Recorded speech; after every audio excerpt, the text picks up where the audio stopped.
Hello, students. A very good evening and welcome to Super Grads. This is Nishal Airwal. And आप सब लोग जानते हो जैसे कि CUET में जो है लीगल रीजनिंग आता है एंड काफ़ी एक बड़ा चंक जो है पोर्शन जो है उससे आता है लीगल रीजनिंग से। तो ये जो पर्टिकुलर सीरीज है वो लीगल स्टडीज के लिए ही स्टार्ट की गई है जिसमें आपको जो है पूरा ओवरव्यू जो है जितने भी लीगल कॉन्सेप्ट्स वगैरह है वो सब कुछ यहाँ पे बताया जाएगा। ठीक है, एक मैं ओवरव्यू जरूर दे दूंगी कि कहाँ से स्टार्ट होगा, कितने यूनिट्स में हमने अपना सिलेबस को जो है डिवाइड किया है, हम कैसे अप्रोच करेंगे, धीरे धीरे किस यूनिट में बढ़ेंगे। तो ये चीज जो है मैं आपको एक स्ट्रक्चर एंड एक ओवरव्यू जो है स्टार्टिंग में पहले बता देती हूँ। फिर हम स्टार्ट करते हैं, ये इंटरेस्टिंग सा जो है सेशन स्टार्ट करेंगे। ठीक है, तो सबसे पहले स्ट्रक्चर जो देखा जाए तो यहाँ पे लिखा हुआ है स्ट्रक्चर ऑफ लीगल स्टडीज। ठीक है, इसमें जो है अपन ने 7 यूनिट्स में जो है डिवाइड किया है अपना पूरा सिलेबस को। फर्स्ट यूनिट जो है वो अपन डील करेंगे इंडियन जुडिशरी के बारे में। ठीक है, क्या सिस्टम है, किस तरह के क्या फीचर्स हैं यहाँ पे इंडियन जुडिशरी के, एंड कौन से लीगल ऑफिसर्स होते हैं, क्या हायरकी है, कोर्ट सिस्टम क्या है, ये सारी चीजें जो है अपन देखेंगे। सेकेंड यूनिट जो है उसमें जो है कुछ और टॉपिक्स अपन ने बढ़ा दिए हैं लॉ के। यहाँ पे अपन देखेंगे प्रॉपर्टी लॉज के बारे में डील करेंगे, contracts, torts, administrative laws and criminal laws जो भी है इन इंडिया। ये सारी चीजें जो है अपन हर सेशन बाय सेशन जो देखेंगे। फिर नेक्स्ट जो है यूनिट 3 है, वो अपन डील करेंगे विद आर्बिट्रेशन। जो भी ऑल्टरनेटिव डिस्प्यूट रेजोल्यूशंस होते हैं, यहाँ पे जो भी ट्राइब्यूनल्स जो है अथॉरिटीज बिठाई जाती है जो एजुडिकेट करती हैं पर्टिकुलर चीजें आर्बिट्रेशन से रिलेटेड या ऑल्टरनेटिव डिस्प्यूट रेजोल्यूशन से रिलेटेड, क्या होता है ये सारी चीजें तो वो देखेंगे। ह्यूमन राइट्स, ये नाम आपको सुना सुना सा लग ही रहा होगा, पहली बार नहीं देखा होगा, सुना होगा। ठीक है, तो ह्यूमन राइट्स के बारे में अपन पढ़ेंगे कि इंडिया में क्या ह्यूमन राइट्स है, कहाँ पे दिए गए हैं, कॉन्स्टिट्यूशन में कहाँ पे हैं, ये सारी चीजें। फिर अपन लीगल प्रोफेशनल जो है वो कौन कौन है यहाँ पे इंडिया में और किस तरह से चलता है सिस्टम, क्या रूल्स है, इस तरह की चीजें देखेंगे। लीगल सर्विसेज के बारे में देखेंगे, कौन सी अथॉरिटीज हैं यहाँ पे, किस लेवल पे होती हैं, कौन सा एक्ट है जो इससे डील करता है। एक बेसिक कॉन्सेप्ट जो है लीगल सर्विसेज के बारे में भी देखेंगे। एंड लास्ट में जो है अपन इंटरनेशनल कॉन्टेक्स्ट देखेंगे कि इंटरनेशनली क्या जो है लॉज चलते हैं, दूसरे कंट्रीज से थोड़ा से उनके लॉ से कंपैरिजन करेंगे, और अपने इंडिया में जो है क्या चीजें वहां से ली गई हैं, इस तरह का थोड़ा बहुत जो है कंपैरिजन वगैरह अपन देखेंगे। ठीक है, सो लेट्स गेट स्टार्टेड, शुरू से ही स्टार्ट कर देते हैं यहाँ पे, जो कि पहला यूनिट है इंडियन जुडिशरी का। ठीक है, आज अपन क्या क्या चीजें से डील करेंगे वो भी यहाँ पे मैंने बता दिया है, एक फ्लो, ताकि आपको जो है समझ आए कि किस तरह से क्लास जो है अपनी चलेगी आज। तो अपन सबसे पहले इनिशिएट करेंगे एक structure and hierarchy. Court system है, इंडियन जुडिशरी की बात हो रही है तो यहाँ पे आपको सुनते ही पता चल रहा है कि यहाँ पे कोर्ट्स वगैरह जो है इन्वॉल्व होंगे। तो उनके बारे में देखते हैं, उनका क्या स्ट्रक्चर होता है, किस तरह की हायरार्की रहती है, ट्राइब्यूनल्स क्या होते हैं, अपना जो इंडियन जुडिशरी है उसके सेलियंट फीचर्स क्या है, किन मॉडल्स पे बेस्ड है, ठीक है, किस तरह का अपना सिस्टम फॉलो करता है। फिर अपन जो है कुछ लीगल ऑफिसर्स की भी बात करेंगे, जैसे कि attorney general of India, advocate general of state, ये सारी चीजें जो है आज अपन देखेंगे। तो सबसे पहले जो है structure and hierarchy of courts in India. पहले तो अपन ने देखा कि अपना जो पूरा सिस्टम है, ठीक है, जो गवर्नमेंट का है उसको 3 ब्रांचेस में अपन ने डिवाइड कर दिया है यहाँ पे, executive, legislative and judiciary. Right, 3 branches में डिवाइडेड है, ये आप सब लोग को पता है। अब अपन ने देखा कि अपना जो पर्टिकुलर गवर्नमेंट ऑफ इंडिया है वो कैसा है, वो फेडरल गवर्नमेंट है। फेडरल गवर्नमेंट यानी कि अपने यहाँ पे जो पावर्स हैं वो डिवाइड कर दी गई है। ठीक है, कि एक तरह की पावर्स किसी और को दे दी है जैसे कि सेंट्रल को, और एक तरह की कुछ पावर्स किसको दे दी है, स्टेट को। ठीक है, बीच में कुछ जो है पावर जो है इधर उधर मिक्स भी की है उनने, जहाँ पे उनको लगता है कि दोनों लेवल पे जरूरत है। बट जनरली इनने क्या किया है, अपने पावर्स को डिवाइड कर दिया है 2 लेवल्स पे, एक सेंट्रल लेवल एंड एक स्टेट लेवल पे, ऐसे दो उसमें जो है अलग अलग पावर्स डिवाइड कर दी है। बट अपना जो है इंडियन जुडिशरी सिस्टम वो एक सिंगल इंटीग्रेटेड सिस्टम पे जो है बेस्ड है। यहाँ पे कोई जो है ऐसे पावर्स का डिविजन नहीं है, यहाँ पे हायरार्की जरूर है। ठीक है, एक ऊपर नीचे जो है चीजें दी गई हैं यहाँ पे कि कौन सा सबसे बड़ा कोर्ट रहेगा, छोटे कोर्ट्स कौन से रहेंगे। तो एक पर्टिकुलर जो है हायरार्की सिस्टम अपने यहाँ पे चलता है कोर्ट्स का, तो वो अपन देखते हैं। सबसे पहले जो है अपना सबसे ऊपर नाम ही सजेस्ट कर रहा है सुप्रीम। ठीक है, तो क्या है, सुप्रीम कोर्ट में है। आई होप ये पहली बार आपने ये नाम नहीं सुना होगा, आप सुनते रहते हो कि न्यू दिल्ली में जो है ये सिचुएटेड है, वहां पे है। और ये कैसा कोर्ट है, ये अपना एपेक्स कोर्ट है। ठीक है, इसके ऊपर जो है कोई दूसरी अथॉरिटी नहीं है, ये सबसे ऊपर है। ठीक है, सेकंड जो आता है, इनसे नीचे जो आते हैं वो कौन से हैं, हाई कोर्ट्स होते हैं। हाई कोर्ट जो है अपने स्टेट लेवल पे बनाए जाते हैं, और स्टेट लेवल के उस पर्टिकुलर स्टेट के हाईएस्ट कोर्ट होते हैं। ठीक है, कहाँ पे होंगे, स्टेट के हाईएस्ट कोर्ट होते हैं। तो ये अपना जो है, ये अपना नेशनल लेवल पे हो गया सुप्रीम कोर्ट। जो अपने हाई कोर्ट है, ये स्टेट लेवल पे हो गए, इनके हाईएस्ट हैं। और ये जो डिस्ट्रिक्ट के लेवल पे जो है, उधर पे हाईएस्ट कौन होते हैं, डिस्ट्रिक्ट कोर्ट्स रहते हैं। ठीक है, और भी साथ में कुछ और सबऑर्डिनेट कोर्ट्स भी रहते हैं। तो आज अपन ये सारा जो है इसके बारे में पहले देख लेते हैं कि स्ट्रक्चर क्या है, हायरार्की क्या है। ठीक है, तो स्टार्टिंग विद सुप्रीम कोर्ट, पहले सुप्रीम कोर्ट के बारे में देख लेते हैं। ये बिल्डिंग है। ठीक है, पहली बार अगर आप देख रहे हो, कोई पहली बार देख रहा है तो ये देख लो कि ये सुप्रीम कोर्ट की बिल्डिंग है। ये कहाँ पे है, अपनी न्यू दिल्ली में है।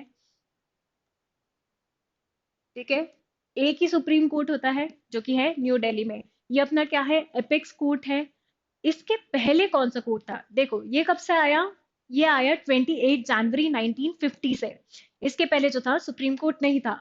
तो इसके पहले कौन सा कोर्ट था, इस तरह का क्वेश्चन भी आया होगा आप लोग के उसमें। तो इसके पहले जो था फेडरल कोर्ट ऑफ इंडिया था। और कौन था, judicial committee of privy council. ये वाले जो थे, ये एपेक्स कोर्ट्स है, ये डील करते थे सुप्रीम कोर्ट के जगह पहले। फिर उनको किसने रिप्लेस कर दिया, सुप्रीम कोर्ट ने रिप्लेस कर दिया। कब किया, 28 जनवरी 1950 में।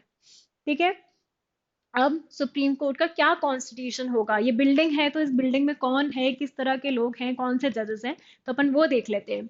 तो यहाँ पे एक होता है high sorry chief justice of India. ठीक है, ये कौन होता है, ये सबसे जो है सुप्रीम बॉडी रहती है, आप बोल दो सॉरी सुप्रीम पर्सन रहता है, आप बोल दो कि ये प्रिसाइडिंग हेड रहता है। ठीक है, ये जो है इनके ऊपर कोई नहीं है, सबसे ऊपर जो है यहाँ पे चीफ जस्टिस ऑफ इंडिया रहते हैं। और इनके साथ क्या होंगे, इनके साथ होंगे 7 अदर सुप्रीम कोर्ट जजेस। ये इनिशियल टाइम में थे। ठीक है, फिर जैसे आपने देखा कि अपना जो है कंट्री धीरे धीरे और भी चीजें हैं, चीजें आने लगी, बहुत सारी चीजें, इंडस्ट्रियलाइजेशन आया, चीजें आई, बहुत सारी प्राइवेटाइजेशन आया। इस तरह की बहुत सारी जब चीजें आई, टेक्नोलॉजी में जो है इवॉल्वमेंट हुआ, तो ऐसे केसेस में केसेस के नंबर भी बढ़ना बनता है, अलग अलग टाइप के मैटर्स आना भी बनता है। तो जब यहाँ पे बहुत सारे मैटर्स और चीजें बढ़ने लगी, तो उनको क्या लगा, धीरे धीरे धीरे जो है वो सुप्रीम कोर्ट के जो जजेस हैं उनके नंबर जो है बढ़ाने लगे। तो इनिशियली उनने बोला था कि एक चीफ जस्टिस ऑफ इंडिया रहेंगे और 7 जो है सुप्रीम कोर्ट जजेस रहेंगे। अब उनका करेंटली नंबर जो हो गया है वो है कि एक जो है chief justice of India, and there should be 30 other supreme court जजेस। ठीक है, तो टोटल अभी जो है कितने लोग होंगे यहाँ पे, 31। ठीक है, यहाँ तक क्लियर है, कोई प्रॉब्लम नहीं। अब जो अपन नेक्स्ट देखते हैं, वो बात करते हैं हाई कोर्ट ऑफ इंडिया। ठीक है, हाई कोर्ट जैसे अपन ने देखा कि वो नेशनल लेवल पे अपना सुप्रीम कोर्ट था, और ये क्या है, हाई कोर्ट अपना स्टेट लेवल पे जो है हाईएस्ट कोर्ट कौन सा है, हाई कोर्ट है। ठीक है, अब हाई कोर्ट की जो है जूरिसडिक्शन क्या है।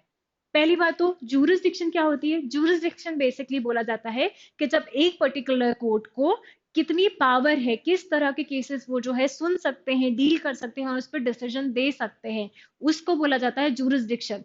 जैसे कि वो पेक्यूनरी भी हो सकती है कि आपका जो है अलग अलग कोर्ट्स को बता दिया कि आप जो है 1 करोड़ तक के केसेस देखना, 1 करोड़ से ज्यादा की कुछ केसेस है तो ये वाली पर्टिकुलर केस कोर्ट देखेगी, हायर कोर्ट। तो इस तरह के, तो अब क्या होता है पेक्यूनरी जुरिसडिक्शन, जहाँ पे रिलीफ या कुछ भी वैल्यू जो होता है, वो क्या होता है एक पर्टिकुलर कोर्ट्स को बता दिया जाता है कि इतना इतना जो है अ, इस रेंज में आप डील करेंगे, इस रेंज में आप डील करेंगे, इस तरह से। फिर एक और जुरिसडिक्शन आती है जो कि बोला जाता है कि आपकी जो लिमिट कितनी है। फॉर एग्जांपल, अगर एमपी हाई कोर्ट है, ठीक है, फॉर एग्जांपल अगर एमपी हाई कोर्ट है, तो इनकी जूरिसडिक्शन जैसे एमपी इनके नाम से ही सजेस्ट कर रही है, तो एमपी तक की होगी कि एमपी के जो भी कोर्ट्स जो भी केसेस वगैरह होंगे वो कौन डील करेगा, वो एमपी हाई कोर्ट डील करेंगे। तो इस तरह से जो है जूरिसडिक्शन अलग अलग कोर्ट्स को अलग अलग दी है। तो यहाँ पे हाई कोर्ट्स को क्या जुरिस्डिक्शन है ओवर द स्टेट, ठीक है। जैसे यहाँ पे एमपी हाई कोर्ट था, तो यहाँ पे एमपी का एमपी स्टेट है, तो इनका पूरा जुरिस्डिक्शन किसको दे दिया, एमपी हाई कोर्ट को। और क्या हो गया, यूनियन टेरिटरीज जो है उनकी जुरिस्डिक्शन मिलती है। एंड एक ग्रुप या ग्रुप ऑफ स्टेट्स या यूनियन टेरिटरीज जो है इनको इनकी जुरिस्डिक्शन भी मिल सकती है। मतलब एक कोई हाई कोर्ट जो है वो स्टेट्स एंड किसी यूनियन टेरिटरी है उनकी सबकी जुरिस्डिक्शन भी साथ में देख सकता है, ठीक है। तो एक स्टेट की देख सकते हैं, किसी एक यूनियन टेरिटरीज की देख सकते हैं, या एक ग्रुप ऑफ स्टेट्स या यूनियन टेरिटरीज की एक पर्टिकुलर हाई कोर्ट जो है उनकी जुरिस्डिक्शन देख सकता है, ठीक है। अब इनिशियली जैसे अभी अपन ने तो सुप्रीम कोर्ट का देखा था कि सुप्रीम कोर्ट कब स्टैब्लिश हुई थी, 28 जनवरी 1950 में।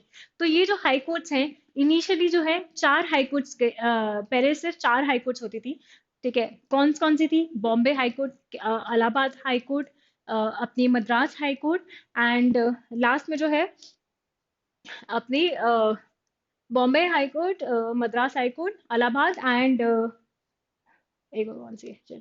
चेन्नई, ठीक है, जो चेन्नई में है। तो ये जो है इनिशियली चार हाई कोर्ट जो है बनाई गई थी, ठीक है। और अब कितना हो गया है, अब हो गई है 25 हाई कोर्ट। अब कितने हाई कोर्ट्स हो गई हैं, 25 हाई कोर्ट्स हो गई हैं, ठीक है। और एक सॉरी कोलकाता, ठीक है, एक कैलकाटा, मद्रास, बॉम्बे एंड ये जो है अपना इलाहाबाद हाई कोर्ट। अब जो है अपन देखते हैं डिस्ट्रिक्ट एंड सबऑर्डिनेट कोर्ट्स की बात करते हैं, ठीक है।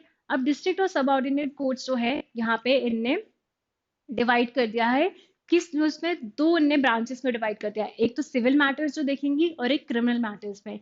सिविल मैटर्स की एक अलग हायरार्की चल रही है, क्रिमिनल मैटर्स की एक अलग हायरार्की चल रही है। ये जो अपन इस साइड देख रहे हैं, ये हायरार्की किसकी है, ये सिविल मैटर्स के कोर्ट्स की है, जब सिविल मैटर्स देखा जाएगा। और ये क्या है, क्रिमिनल मैटर्स के टाइम पे है, ठीक है। अब अपन देखते हैं सिविल मैटर्स में, तो यहाँ तक अपन ने देखा था कि सुप्रीम कोर्ट होगा, हाई कोर्ट होगा, सुप्रीम कोर्ट होगा, हाई कोर्ट होगा, राइट। यहाँ तक अपन ने देख लिया। ये क्या था, नेशनल लेवल पे था अपना सुप्रीम कोर्ट, फिर क्या था, स्टेट लेवल पे था अपना हाई कोर्ट। अब जो अपन यहाँ पे बात करते हैं डिस्ट्रिक्ट लेवल पे, ठीक है। डिस्ट्रिक्ट लेवल पे जब अपन आते हैं तो इनने दो उसमें डिवाइड करते हैं, एक सिविल मैटर्स का और एक क्रिमिनल मैटर्स का। तो सिविल मैटर्स में जो होता है सबसे हाईएस्ट जो कोर्ट रहेगी वो कौन सी होगी, डिस्ट्रिक्ट कोर्ट। और डिस्ट्रिक्ट कोर्ट के साथ क्या उन्होंने बोला, कुछ एडिशनल डिस्ट्रिक्ट जजेस भी रहेंगे। डिस्ट्रिक्ट कोर्ट में कौन रहेगा, एक डिस्ट्रिक्ट जज रहेगा, और साथ में कभी केसेस ज्यादा लगते हैं, उनको लगता है कि जरूरत है, तो वो क्या कर सकते हैं, वो एडिशनल डिस्ट्रिक्ट जजेस को भी अपॉइंट कर सकते हैं, ठीक है। यहाँ पे जो डिस्ट्रिक्ट जज होता है इस पर्टिकुलर डिस्ट्रिक्ट का सिविल मैटर्स में क्या होता है, हाईएस्ट अथॉरिटी होता है।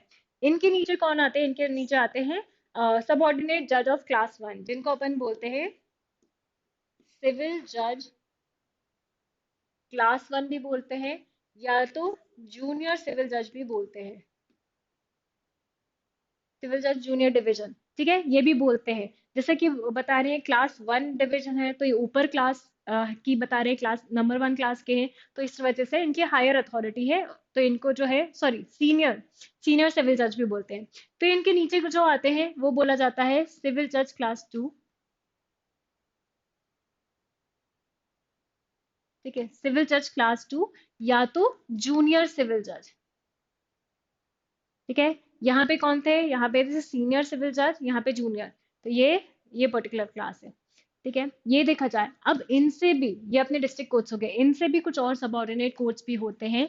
वो कौन से हो गए, वो हो गए कोर्ट ऑफ स्मॉल कॉजेस या मुंसिप कोर्ट्स। जब बहुत सारे छोटी बहुत एकदम ट्रिवियल मैटर्स वाले जो केसेस आते हैं, छोटा मोटा कुछ है, पिक्यूनरी मैटर का है या इस तरह की चीजें, तब कौन वो डील करते हैं, वो कोर्ट ऑफ स्मॉल कॉजेस देखेंगे या मुंसिप कोर्ट्स देखेंगे, ठीक है। अब अपन आते हैं क्रिमिनल साइड पे, यहाँ पे कौन था एक बार देख लेते हैं, डिस्ट्रिक्ट कोर्ट था, फिर सिविल जज फर्स्ट क्लास था, सिविल जज जो है सेकंड क्लास था, और लास्ट में court of small causes and Munsif courts थे। अब अपन क्रिमिनल मैटर में देखते हैं, तो यहाँ पे सबसे पहले जो है कोर्ट ऑफ सेशंस आते हैं, कोर्ट ऑफ सेशंस होते हैं, ठीक है। कोर्ट ऑफ सेशंस में कौन होते हैं, एक होता है डिस्ट्रिक्ट सेशन जज होते हैं यहाँ पे, ठीक है। कौन है, डिस्ट्रिक्ट सेशन जज, और इनके साथ जैसे यहाँ पे देखा था अपन ने डिस्ट्रिक्ट कोर्ट के साथ कौन से थे, एडिशनल डिस्ट्रिक्ट जजेस वगैरह थे। तो यहाँ पे डिस्ट्रिक्ट सेशन जज के साथ जो है एडिशनल सेशन जजेस भी हो सकते हैं। ठीक है, सेशन जज के साथ एडिशनल सेशन जज भी हो सकते हैं। नेक्स्ट कौन आते हैं, असिस्टेंट सेशन जज। इनसे नीचे जो है वो है असिस्टेंट सेशन जज, नाम सजेस्ट कर रहे हैं असिस्टेंट है वो उनके। अब इसके बाद असिस्टेंट सेशन जज के नीचे कौन से आते हैं, chief judicial magistrate. Chief judicial magistrate, यहाँ पे जो है सेशन सेशन चल रहा था, अब उसके बाद मजिस्ट्रेट्स का नाम यूज होने लगा। अब आते हैं चीफ जुडिशियल मजिस्ट्रेट, इनके नीचे कौन है, chief judicial magistrate of first class, जैसे यहाँ पे फर्स्ट क्लास के थे। ठीक है, फिर आते हैं chief judicial magistrate of second class. ठीक है, और एक और चीज, एक और मैजिस्ट्रेट होते हैं जो कि स्पेशल मैजिस्ट्रेट बोला जाता है। वो कब आते हैं, कोई ऐसा बहुत स्पेशल सा कुछ मैटर वगैरह आ जाता है जो ऐसा लगता है कि स्पेसिफिक क्लास ऑफ पीपल का जो मैटर है ये देखें, या कोई स्पेशल जो है एरिया से डील कर रहा है, तो ऐसे केसेस में उन्होंने क्या किया, एक स्पेशल कोर्ट्स भी, स्पेशल मैजिस्ट्रेट्स भी जो है बनाए। ठीक है, तो ये हो गया स्पेशल मैजिस्ट्रेट्स, एंड ये हो गया क्या बोलते हैं, judicial magistrate of second class. ठीक है, अब ये जो दो क्लासेस है ये कौन सी बची हैं, तो ये जो दो क्लासेस है इसमें लिखा हुआ है चीफ मेट्रोपॉलिटन मजिस्ट्रेट या मेट्रोपॉलिटन मजिस्ट्रेट। जैसे कि मेट्रोपॉलिटन आपका नाम दिख रहा है, अपन को पता है कि कई जगह कुछ सिटीज को अपन बोलते हैं कि ये मेट्रो सिटीज हैं, राइट। तो वो क्या होता है, वो जो है आपकी पॉपुलेशन के ऊपर, अगर आपको लगता है कि एक पर्टिकुलर एरिया की पॉपुलेशन बहुत ज्यादा है, तो उस केस में क्या करते हैं, स्टेट गवर्नमेंट उस एरिया को मेट्रोपॉलिटन स्टेट डिक्लेयर कर देते हैं। और वो मेट्रोपॉलिटन जो एरियाज हैं वहां पे कौन अपॉइंट होते हैं, वहां पे अपॉइंट होते हैं चीफ जुडिशियल मजिस्ट्रेट्स या मेट्रोपॉलिटन मजिस्ट्रेट्स। ठीक है, तो ये मेट्रोज वालों के लिए है, जो कि कौन डिक्लेयर करता है, स्टेट गवर्नमेंट। ठीक है, तो ये जो था पूरा था सिविल मैटर्स में कौन से केस, जो कौन से कोर्ट्स है, एंड क्रिमिनल मैटर्स में कौन से कोर्ट्स है, उनके अपन ने जो है यहाँ पे हायरार्की देखी। इसके पहले ऊपर कौन थे, हाई कोर्ट्स थे और सुप्रीम कोर्ट थे। ठीक है, जो कि दोनों हाई कोर्ट्स और सिविल सुप्रीम कोर्ट जो थे वो दोनों तरह के मैटर्स देख रहे थे, सिविल मैटर्स भी और क्रिमिनल मैटर्स भी। यहाँ पे जो है सिविल मैटर्स के जो है कोर्ट के नाम बदल दिए हैं, और क्रिमिनल मैटर्स जो है उनको कोर्ट के नाम जो है बदल दिए हैं यहाँ पे, और थोड़ा अलग हायरार्की रखी है। अब आता है ट्राइब्यूनल्स। ठीक है, इतनी देर से अपन देख रहे हैं कि कोर्ट सिस्टम, कोर्ट्स क्या होते हैं। अब एक और बहुत जो है इम्पोर्टेंट बॉडी आती है जो कि जिनको ट्राइब्यूनल्स बोलते हैं। अब ट्राइब्यूनल्स क्या होते हैं, ये बेसिकली कुछ है ना क्वाजी जुडिशियल, या अपन बोलेंगे कि सेमी जुडिशियल बॉडीज है। अब क्वाजी जुडिशियल या सेमी जुडिशियल क्या होता है, जैसे अपन कोर्ट देख रहे थे, वो प्योरली क्या देख रहे थे, वो जो है डिसीजन मेकिंग में ही रहते हैं, वो डिसीजन मेकिंग बॉडीज ही हैं। वो जो है केस सुनते हैं और उस पर डिसाइड करते हैं कि क्या सही है क्या गलत है, किसको कितना रिलीफ देना है, पनिशमेंट एंड वगैरह वगैरह ये सब बताते हैं। अब जो ट्राइब्यूनल्स है उनके दो तरह के रोल होते हैं। उनके जो होते हैं, एक तो आपके जुडिशियल जो है, जुडिशियल रोल तो होता ही है, और प्लस क्या है, इनके कुछ एडमिनिस्ट्रेटिव फंक्शंस भी हो सकते हैं, एडमिनिस्ट्रेटिव रोल्स भी हो सकते हैं। इसलिए ये कंप्लीट जो है, कंप्लीटली जुडिशियल बॉडीज नहीं होती हैं, दैट्स वाई यहाँ पे इनको ट्रिब्यूनल्स एक अलग ही बॉडी बनाई गई है। अब एक और चीज से डील करते हैं, ये कुछ स्पेशलाइज जो है, स्पेशलाइज केसेस में जो है इनमें इनको बनाया जाता है, जैसे कि एनजीटी, नेशनल ग्रीन ट्राइब्यूनल। ठीक है, ये नाम सुना है क्या, अगर आप लोगों ने ये नाम सुना है तो आप देखोगे कि नेशनल ग्रीन ट्राइब्यूनल्स जो है ये किससे रिलेटेड जो है केसेस डील करते हैं, ये स्पेसिफिकली एनवायरमेंटल जो मैटर्स होते हैं उससे रिलेटेड केसेस कौन डील करता है, एनजीटी डील करता है। सिमिलरली एक सैट होता है, सैट इज जो है स्टेट एडमिनिस्ट्रेटिव ट्रिब्यूनल्स। यहाँ पे कोई भी स्टेट ऑफिशियल्स वगैरह रहते हैं, उनसे रिलेटेड कुछ मैटर अगर होता है तो वो कौन डील करेगा, स्टेट एडमिनिस्ट्रेटिव ट्रिब्यूनल। सिमिलरली एक होता है कैट, जो कि है सेंट्रल एडमिनिस्ट्रेटिव ट्रिब्यूनल्स। यहाँ पे एक और आता है टीडी सैट। जब टेलीकॉम जो है, इनको बोला जाता है telecom dispute settlement appellate tribunal. ये कौन होते हैं, जैसे टेलीकॉम से रिलेटेड जो एक इनकी रेगुलेटरी बॉडी है, TRAI, आपने ये नाम सुना होगा।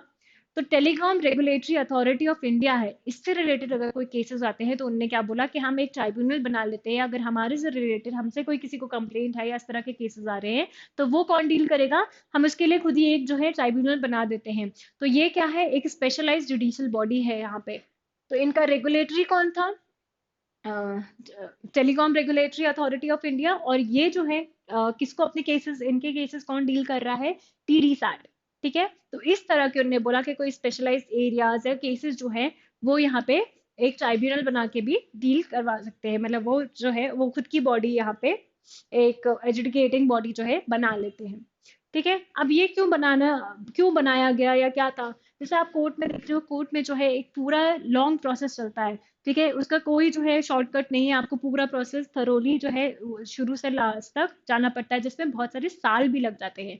तो कुछ जो है आपको स्पीडी ट्रायल के लिए या कुछ एफिशिएंटली जो है जल्दी जल्दी जो है डिस्प्यूट रिजॉल्व करने के लिए उन्होंने क्या किया, और प्लस जो है कोर्ट्स का जो है बर्डन रिड्यूस करने के लिए उन्होंने बोला कि ट्राइब्यूनल्स बना लेते हैं। इस तरह के जो है हमसे रिलेटेड कोई, अगर एक कोई अथॉरिटी है रेगुलेटरी अथॉरिटी, उन्होंने बोला कि हमसे रिलेटेड कोई एरिया से रिलेटेड अगर कुछ डिस्प्यूट अराइज हो रहे हैं तो वो हमारी ही ट्रिब्यूनल्स जो हैं वो डील कर लेंगी। ठीक है, ताकि कोर्ट्स में जो है उनको इतना टाइम ना लगे और उनको जो है स्पीडी डिस्प्यूट जो है रेजोल्यूशन मिल जाए। अब जो नेक्स्ट आता है salient features of Indian judiciary, तो इंडियन जुडिशरी के कुछ फीचर्स हैं। आप हमने यहाँ पे देखा तीन जो है आपको नाम दिख रहे हैं यहाँ पे, common law system, civil law system and adversarial model of resolution. इसमें मैं एक और नाम जोड़ देती हूँ, इनक्विजिटोरियल मॉडल। ठीक है, तो अब कॉमन लॉ सिस्टम क्या है, सिविल लॉ सिस्टम क्या है, पहले अपन ये देखते हैं। तो कॉमन लॉ सिस्टम जो है, कॉमन लॉ सिस्टम में बोला गया कि आपके जो भी सोर्सेस रहेंगे, सोर्सेस ऑफ लॉ। ठीक है, अपन का क्या है सोर्स ऑफ लॉ, कॉन्स्टिट्यूशन है, कॉन्स्टिट्यूशन में अपने जो है राइट्स वगैरह बताए गए हैं, उससे रिलेटेड जो है अपन ने और एक्ट्स वगैरह बनाए, स्टैट्यूट्स बनाए, उससे उसको जो है रेफर करते हुए अपन यहाँ पे केसेस वगैरह सॉल्व करते हैं, राइट। तो इनने बोला कि इनके सोर्सेज ऑफ लॉ क्या रहेंगे इस सिस्टम में।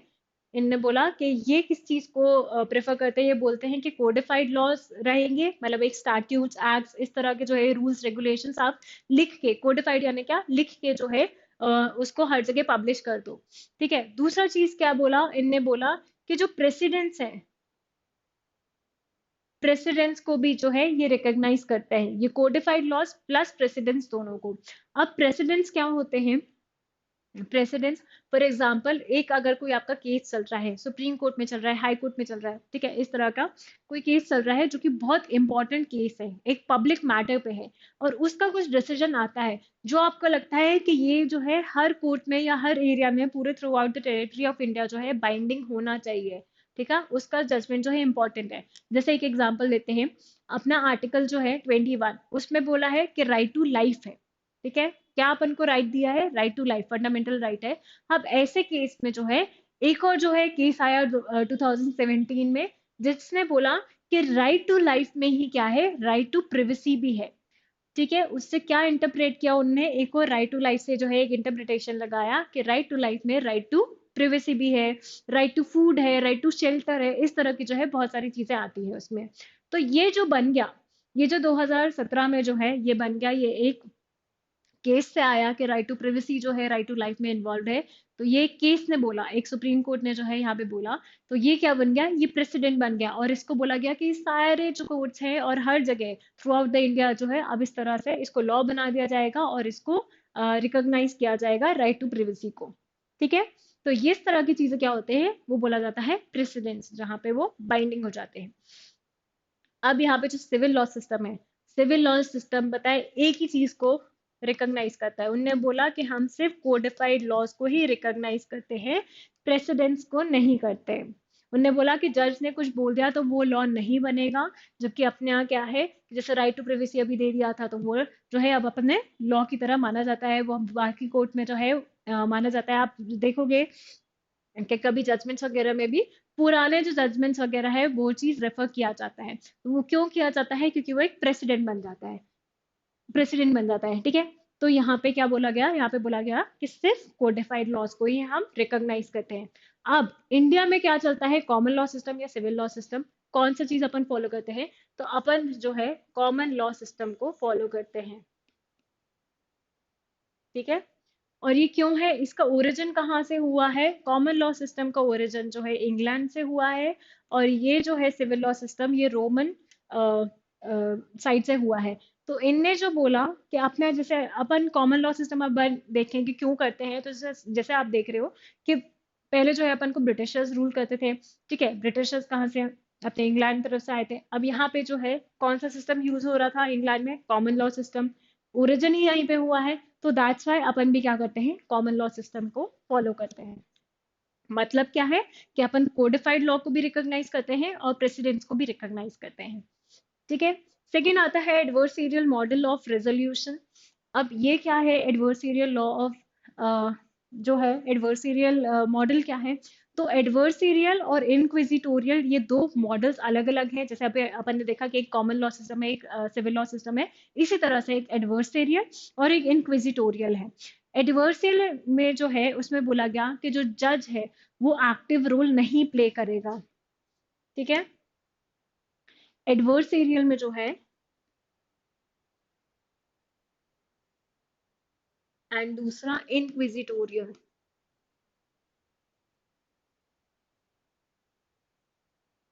इसमें बोला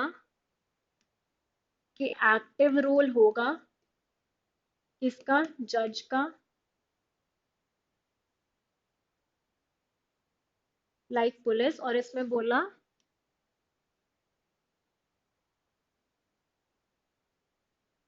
ठीक है, अब ये क्या है एक्टिव रोल या नो एक्टिव रोल? तो जो जज है, ठीक है, जनरली क्या होता है, दो पार्टीज होती हैं। एक के साथ जो है कुछ गलत हुआ होता है, एक के साथ जो है कंप्लेंट लेके आया होता है। तो यहाँ पे जो दो पार्टीज हैं वो अपनी अपनी बात रखते हैं, अपने अपने स्टेटमेंट देते हैं कि इनके साथ ये हुआ है। उस हिसाब से वो अपने अपने एविडेंस भी जो है निकाल के रखते हैं, जज के सामने जो है बताते हैं कि हमारे साथ ये हुआ है, यही इसके एविडेंस है। दोनों पार्टीज रखती हैं। एक पार्टी अपने आप को डिफेंड कर रही होती है, दूसरी पार्टी जो है उस चीज को कंप्लेंट कर रही होती है। तो ऐसे केस में जो जज बैठा रहता है वो क्या कर सकता है, अपने एडवर्सेरियल सिस्टम में वो क्या कर सकता है, वो बस बैठ के जितने भी उसके पास एविडेंस आ रहे हैं उनके बेसिस पे ही वो जो है डिसाइड करेगा वो पर्टिकुलर केस। ठीक है। तो यहाँ पे बोला गया कि जो जज है वो कुछ एक्टिवली प्रोएक्टिवली नहीं काम करता है। यहाँ पे वो जो है बैठ के उनके पास जितना चीजें आती हैं, जो भी एविडेंस आते हैं उसके बेसिस पे वो डिसाइड करेंगे। बट इनक्विजिटोरियल में क्या बोला है? इनक्विजिटोरियल में बोला है कि जो जज है उनको जो है उनका रूल कैसे होगा, उनका प्रोएक्टिव रोल होगा। मतलब जैसे पुलिस इन्वेस्टिगेशन करती है, ढूंढती है एविडेंस, उस तरह से जो है जज भी जो है यहाँ पे इन्वेस्टिगेशन वगैरह कर सकते हैं। यहाँ पे ट्रूथ फाइंड करने की कोशिश करेंगे, डिस्कवर करने की कि क्या सही है इस पर्टिकुलर केस में, और एविडेंस लाने की। जब तक उनको ट्रूथ जो है वो डिस्कवर नहीं कर लेते, तो यहाँ पे उनका जो है जज खुद से भी जो है यहाँ पे एविडेंस वगैरह ढूंढ सकते हैं, निकाल सकते हैं, जैसे पुलिस करती है। तो यहाँ पे इंक्विजिटोरियल में जो है जज का एक्टिव रोल होता है, और एडवर्सेरियल में जो है जितना उनके पास एविडेंस आएगा उसी के बेसिस पे जो है वो डिसीजन देंगे। ठीक है। तो यहाँ पे जो है ये डिफरेंस होता है दोनों सिस्टम में। और इंडिया जो है, इंडिया अपना क्या फॉलो करता है? इंडिया अपना अगेन एडवर्सेरियल मॉडल को फॉलो करता है। ठीक है। सो ये थे कुछ फीचर्स इंडियन जुडिशरी के बारे में। अब जो है अपन देखते हैं, अपन ने देखा दो चीजें थी, एक तो कॉमन लॉ सिस्टम फॉलो करता है और प्लस एडवर्सेरियल मॉडल को फॉलो करता है। अब जो है अपन कुछ लीगल ऑफिसर्स देखते हैं और लीगल ऑफिसर्स की कुछ बात करते हैं। तो लीगल ऑफिसर्स जो इंडिया में है, एक जो बहुत इंपॉर्टेंट जो है, दो रोल जो है, दो ऑफिसर्स बनाए गए हैं। वो कौन से हैं? अटॉर्नी जनरल ऑफ इंडिया का, और दोनों जो है कॉन्स्टिट्यूशन में मेंशन्ड है। दोनों कॉन्स्टिट्यूशन से जो है ये ऑफिसर्स बनाए गए हैं, एक तो अटॉर्नी जनरल ऑफ इंडिया और एक एडवोकेट जनरल ऑफ स्टेट। ठीक है। जैसे कि आप देख रहे हो कि यहाँ पे इंडिया लिखा है, ऑफ इंडिया, तो ये नेशनल लेवल पे है। और वो एडवोकेट जनरल ऑफ स्टेट है, तो वो हर स्टेट में जो है होंगे। ठीक है।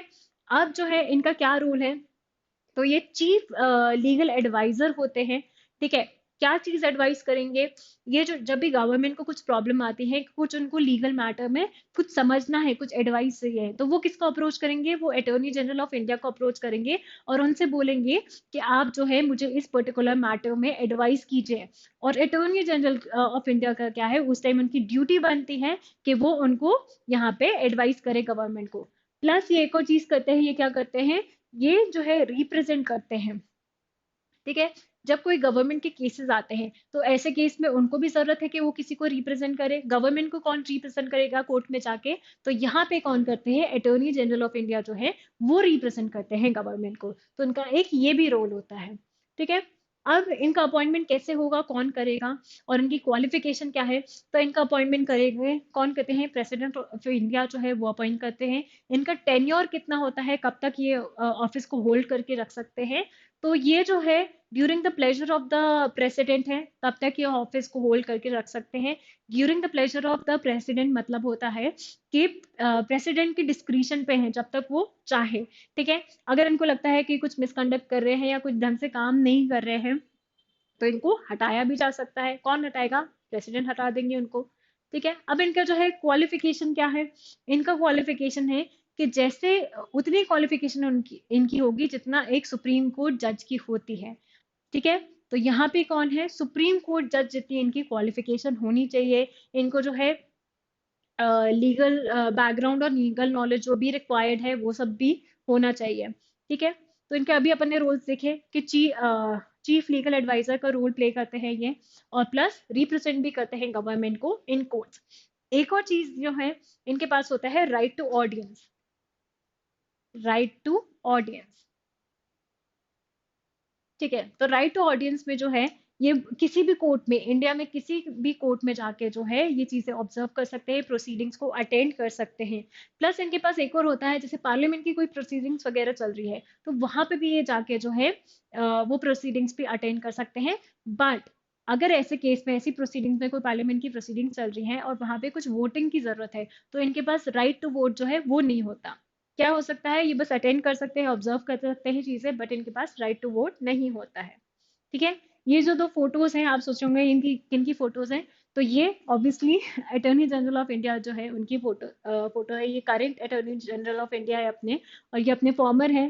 इन्होंने इनको जो है यहाँ पे सक्सीड किया था। इनका नाम है ये वेणुगोपाल जी हैं, और ये जो है वेंकट रमनी है। ठीक है। करंट अपने जो है वेंकट रमनी है, और ये अपने 16 जो थे वो थे वेणुगोपाल जी। ठीक है। तो एक जो है फेस फेमिलियर रखे, इनका ऑफिस जो है समझ आया आपको, इस वजह से ये पिक्चर बस लगाई गई है। अब जो नेक्स्ट है वो अपन बात करते हैं एडवोकेट जनरल ऑफ स्टेट की। स्टेट नाम सजेस्ट कर रहे हैं तो ये हर स्टेट में होंगे। ठीक है। इनके भी जो है काफी सिमिलर है अटॉर्नी जनरल ऑफ इंडिया की जैसा ही इनका रोल है कि ये भी चीफ लीगल एडवाइजर हैं एंड ये भी रिप्रेजेंट करते हैं कोर्ट्स में जाके गवर्नमेंट ऑफ स्टेट को। ठीक है। और इनको अपॉइंट कौन करेगा? जैसे वहां पे प्रेसिडेंट ऑफ इंडिया अपॉइंट कर रहा था क्योंकि वो नेशनल लेवल पे था, तो यहाँ पे कौन अपॉइंट करेगा? Governor of the state. ठीक है। अगर कोई यूनियन टेरिटरी है तो कौन अपॉइंट करेगा? Lieutenant governor of the union territory वो अपॉइंट करेंगे। इनका क्वालिफिकेशन भी जो है वो काफी सिमिलर है, जैसे कि अभी अपन ने जो देखा अटॉर्नी जनरल का था। तो इनका क्वालिफिकेशन जो है यहाँ पे, जैसे उनका सुप्रीम कोर्ट जज के हिसाब से आपका जो है क्वालिफिकेशन था, यहाँ पे कैसे होना चाहिए?